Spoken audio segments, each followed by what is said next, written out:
ഉറക്കത്തിലും ഇന്ത്യ വിരോധം മാത്രം സ്വപ്നം കണ്ട് കഴിയുന്ന ഒരു രാഷ്ട്രമാണ് പാകിസ്ഥാൻ. മുടിഞ്ഞു മുണ്ടക്കോലായി ദാരിദ്ര്യത്തിൻ്റെ പടുകുഴിയിൽ കഴിയുന്ന പാകിസ്ഥാൻ ഇപ്പോൾ IMFൻ്റെ കാല് പിടിക്കുന്ന അവസ്ഥയിലാണ്.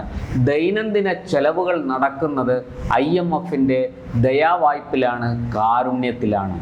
നമുക്കറിയാം, ലോകത്ത് ഏറ്റവും കൂടുതൽ ജനസംഖ്യ വളർച്ചയുള്ള ഒരു രാഷ്ട്രമാണ് പാകിസ്ഥാൻ. പ്രതിവർഷം 60 ലക്ഷം കുട്ടികളാണ് അവിടെ ജനിക്കുന്നത്. ഇത് പാകിസ്ഥാനിൽ വലിയ ബുദ്ധിമുട്ട് സൃഷ്ടിക്കുന്നുണ്ട് എന്നാണ് കണക്കുകൾ സൂചിപ്പിക്കുന്നത്. ഇപ്പോൾ പാക് പ്രധാനമന്ത്രി ഷഹബാസ് ഷെരീഫും മറ്റുള്ളവരുമൊക്കെ ഈ പാക് ജനതയോട്, സർക്കാരിൻ്റെ തന്നെ സംവിധാനങ്ങൾ പാക് ജനതയോട് അപേക്ഷിക്കുകയാണ്. സന്താന നിയന്ത്രണം എത്രയും പെട്ടെന്ന് നടപ്പാക്കണം, സ്വയം നിയന്ത്രണം ഇക്കാര്യത്തിൽ വരുത്തണം.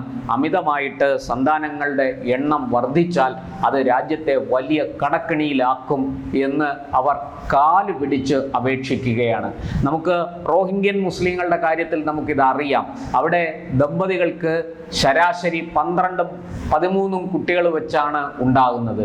കൊടിയ ദാരിദ്ര്യമാണ് ഈ റോഹിംഗ്യൻ മുസ്ലിങ്ങളുടെ ഇടയിൽ ഇതുകൊണ്ട് സംഭവിച്ചിരിക്കുന്നത്. ഇങ്ങനെ പെറ്റുകൂട്ടി ആ കുട്ടികൾക്ക് പട്ടിണിയും പരിവട്ടവും മാത്രം സമ്മാനിക്കുന്ന, ശരിയായ വിദ്യാഭ്യാസം കൊടുക്കാൻ കഴിയാത്ത ഒരു സാഹചര്യത്തിലേക്ക് അവരെ തള്ളിവിടുന്ന അച്ഛനമ്മമാർ ചെയ്യുന്നത് എത്ര വലിയ ക്രൂരതയാണ് എന്ന് നോക്കൂ. ഇവിടെ പാകിസ്ഥാനും അതുപോലെ സമാനമായ ഒരു സാഹചര്യത്തിലേക്ക് എത്തപ്പെട്ടുകൊണ്ടിരിക്കുകയാണ്. ഏറ്റവും ഒടുവിൽ ലഭിക്കുന്ന വിവരമനുസരിച്ച് സന്താന നിയന്ത്രണം ഏർപ്പെടുത്താൻ വേണ്ടിയിട്ട് അവിടെ ഈ ഗർഭനിരോധന ഉറകൾ ധാരാളമായിട്ട് സപ്ലൈ ചെയ്യുന്നുണ്ട്. ഇതിന് വില വളരെ കൂടുതലാണ്. ഏതാണ്ട് 18% അതിന് നികുതി ഏർപ്പെടുത്തിയിരിക്കുന്നത്. അതുമാത്രമല്ല, സാനിറ്ററി പാഡുകൾ, അതുപോലെ കുട്ടികൾക്ക് ഉപയോഗിക്കുന്ന ഡയപ്പറുകൾ, ഇതിനൊക്കെ വലിയ നികുതി അവിടെ കൊടുക്കേണ്ട സാഹചര്യമാണ്. ഈ നികുതി നിശ്ചയിക്കുന്നത് പാകിസ്ഥാനല്ല. ഇപ്പോൾ ഈ നികുതിയൊക്കെ നിശ്ചയിക്കുന്നത് IMF ആണ്. കാരണം IMFൽ നിന്ന് വലിയ തുക വായ്പ എടുത്തിരിക്കുന്നത് കൊണ്ട് പാകിസ്ഥാന്റെ സാമ്പത്തിക ക്രയവിക്രയങ്ങളെല്ലാം നിയന്ത്രിക്കുകയും അതിനെ ചലിപ്പിക്കുകയും ചെയ്യുന്നത് IMF ആണ്. അതുകൊണ്ട് IMFനോട് പാക് അധികൃതർ, പാക് സർക്കാർ കെഞ്ചുകയാണ്, ദയവായി ഈ നികുതി ഒന്ന് കുറയ്ക്കൂ എന്ന്. കാരണം 60 ലക്ഷം കുട്ടികൾ ഒരു വർഷം ഉൽപ്പാദിപ്പിക്കപ്പെടുമ്പോൾ, ജനിക്കുമ്പോൾ ആ കുട്ടികളെ വളർത്താൻ വേണ്ടുന്ന സാഹചര്യം അവിടെ ഇല്ല. രാഷ്ട്രം ഇപ്പോൾ തന്നെ വലിയ ഗതികേടിലാണ്. അവിടെ പട്ടിണിയാണ്, ദാരിദ്ര്യം കൊടികുത്തി വാഴുന്നു, കുട്ടികൾക്ക് ആവശ്യമായ പോഷകാഹാരം കൊടുക്കാൻ കഴിയുന്നില്ല, അതുപോലെ തന്നെ കുട്ടികൾക്ക് നല്ല വിദ്യാഭ്യാസം കൊടുക്കാൻ കഴിയുന്നില്ല. ഇതൊക്കെ പാകിസ്ഥാനെ സംബന്ധിച്ചിടത്തോളം വലിയ വെല്ലുവിളിയായി മാറിയിരിക്കുകയാണ്.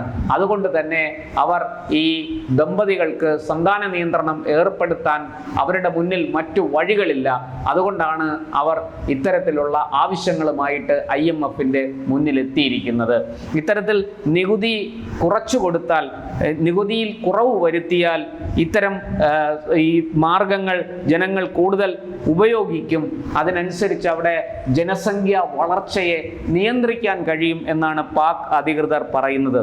നോക്കൂ, 1000 വർഷങ്ങൾ ഇന്ത്യൻ പട്ടികളോട് യുദ്ധം ചെയ്യാൻ ഞങ്ങൾ തയ്യാറാണ് എന്ന് പറഞ്ഞ ഒരു രാഷ്ട്രത്തിൻ്റെ ഗതികേട് ഇന്ന് എവിടെ എത്തി നിൽക്കുന്നു എന്നൊന്ന് നോക്കൂ.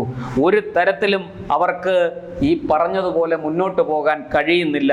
സമസ്ത മേഖലകളിലും പരാജയത്തിൻ്റെ പടുകുഴിയിൽ പതിച്ച് പാകിസ്ഥാൻ നട്ടം തിരിയുകയാണ്.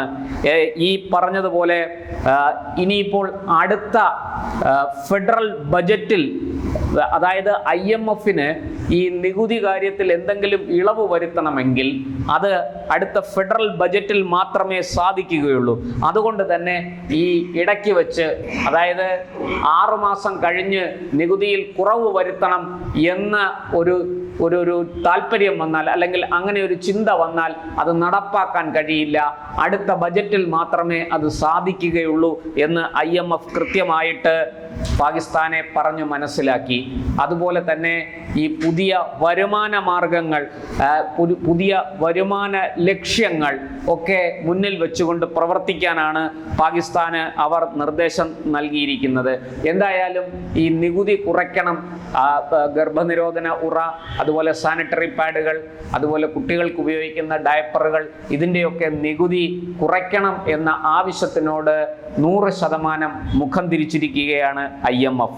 ഈ പ്രധാനമന്ത്രി ഷഹബാസ് ഷെരീഫുമായി വീഡിയോ കോൺഫറൻസിങ്ങിലൂടെ യാണ് ചർച്ച നടത്തിയ IMF പ്രതിനിധികൾ ചർച്ച നടത്തിയത്.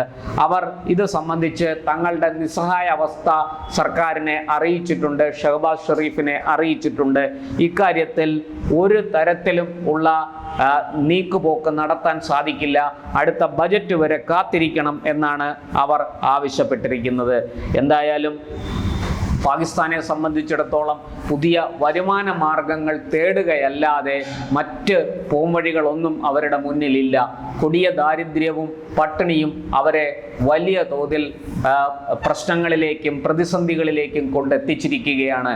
ഈ IMF-ൽ നിന്ന് ലോൺ എടുത്ത് അവരുടെ രാജ്യത്തിൻ്റെ വികസന പ്രവർത്തനങ്ങളല്ല നടത്തുന്നത്, അവിടുത്തെ തൊഴിലില്ലായ്മ പരിഹരിക്കാനോ കൂടുതൽ ഉൽപാദനക്ഷമമാക്കുവാനോ വേണ്ടിയിട്ടല്ല അവരിതൊക്കെ ചെയ്യുന്നത്.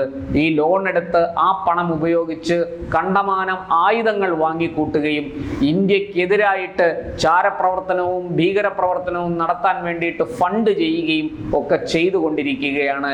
ഇത്തരത്തിൽ പ്രവർത്തിക്കുന്ന ഒരു രാഷ്ട്രത്തിന് ഒന്ന് ആലോചിച്ച് നോക്കണം. ഇന്ത്യയിലെ പല സംസ്ഥാനങ്ങളും UP, തമിഴ്നാട് പോലെയുള്ള സംസ്ഥാനങ്ങളുടെ GDP എടുത്താൽ അത് പാക് GDP-യേക്കാൾ മുകളിൽ വരും. അങ്ങനെയുള്ള അത്തരം സംസ്ഥാനങ്ങൾ ഒത്തുചേർന്ന ഒരു രാഷ്ട്രമായിരിക്കുന്ന ഇന്ത്യയോടാണ് പാകിസ്ഥാൻ ഈ വെല്ലുവിളിയൊക്കെ നടത്തുന്നത്. ഇന്ത്യയെ നിലം പരിശാക്കുമെന്നും 1000 വർഷം വേണമെങ്കിലും ഇന്ത്യയോട് യുദ്ധം ചെയ്യുമെന്നും ഒക്കെ പറയുന്ന ഈ വീരവാദമുണ്ടല്ലോ, ഇതിനൊന്നും യാതൊരു പ്രസക്തിയുമില്ല, അടിത്തറയുമില്ല എന്ന് വ്യക്തമാണ്. കേവലം ഇന്ത്യയിലെ ഒരു സംസ്ഥാനത്തിൻ്റെ GDP-യുടെ അത്ര പോലും GDP ഇല്ലാത്ത ഒരു രാഷ്ട്രം ഇന്ത്യയെ നോക്കി വെല്ലുവിളിക്കുകയാണ്. ഇന്ത്യയെ സംബന്ധിച്ചിടത്തോളം പാകിസ്ഥാന്റെ വെല്ലുവിളിയെ നമ്മൾ അവഗണിച്ച് കളഞ്ഞിരിക്കുകയാണ്. എന്നാൽ അതിർത്തി കടന്ന് നുഴഞ്ഞു കയറി, രാഷ്ട്രത്തിനുള്ളിലേക്ക് നുഴഞ്ഞു കയറി ഭീകരപ്രവർത്തനം നടത്തുന്നത് നമുക്ക് ശല്യമാണ്, തലവേദനയാണ്.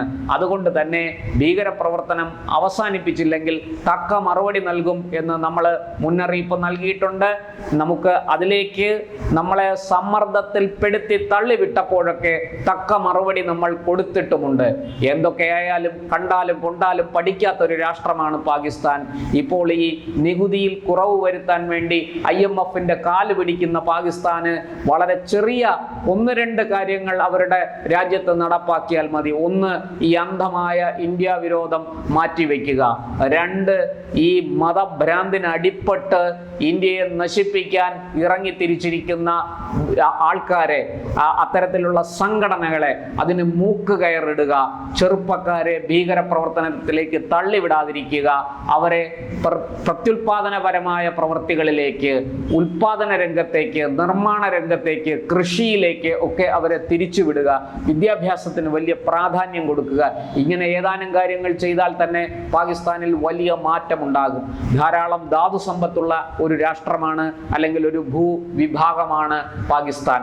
അവർക്ക് ഈ ഉള്ളത് വെച്ച് ഓണം പോലെ സുഖമായിട്ട് കഴിയാം. പക്ഷെ എന്ത് ചെയ്യാം?